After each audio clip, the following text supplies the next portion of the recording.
Cabinet मंत्री अनिल विज का राहुल गांधी पर हमला। राहुल गांधी वोट चोरी का एक भी केस नहीं बता पाए। कांग्रेस ने हमेशा झूठ बोलकर वोट चुराया। प्रजातंत्र से खिलवाड़ करना कांग्रेस का इतिहास रहा है। इलाहाबाद हाईकोर्ट ने इंदिरा गांधी का चुनाव रद्द किया था।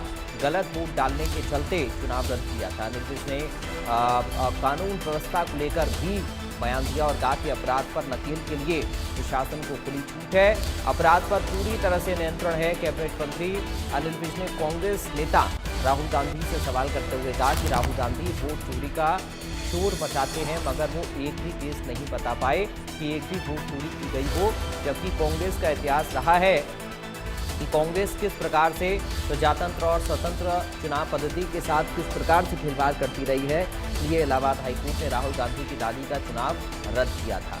इसके अलावा विज ने कहा कि देश में शांति भंग करने के लिए किसी प्रकार का टूल किट का प्रयोग किया जाए, ये ठीक नहीं है।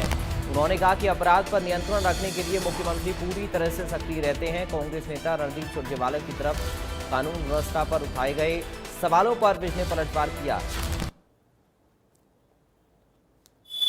कुछ बच्चों के बचपन में ही भाषा गंदी हो जाती है। वो अच्छी भाषा का इस्तेमाल ही नहीं कर सकते। वो अपनी बात को कहने के लिए इस प्रकार के अपशब्दों का ही इस्तेमाल करते हैं। अब राहुल गांधी जी क्या कहना चाहते हैं, ये तो वही बता सकते हैं। अब वो वोट चोरी का शोर डालते हैं, एक भी केस वो नहीं बता पाए जिसमें वोट चोरी की गई हो। हाँ, कांग्रेस के बारे में बताने के लिए बहुत कुछ है। इनकी दादी का तो चुनाव ही रद्द हो गया था गलत वोटें डलवाने के कारण।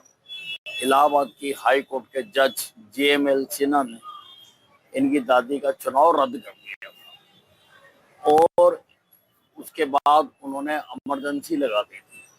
तो इतिहास है कांग्रेस का कि कांग्रेस ने किस प्रकार से प्रजातंत्र के साथ, स्वतंत्र चुनाव पद्धति के साथ खिलवाड़ किया है। शायद वही इनके सपनों में बार बार आती है। मुख्यमंत्री जी हर वक्त इसके प्रति जागरूक रहते हैं और इस पर नकेल डालने के लिए प्रशासन को खुली छूट दे दी है। और अगर सुरजेवाला जी अखबारें पढ़ते हैं या चैनल्स देखते हैं तो थोड़ा पिछला उठाकर देखें कि कितने लोगों को धराशायी किया जा चुका है। तो पूरी तरह से अपराध पर नियंत्रण लगाने के लिए मुख्यमंत्री जी सक्रिय हैं।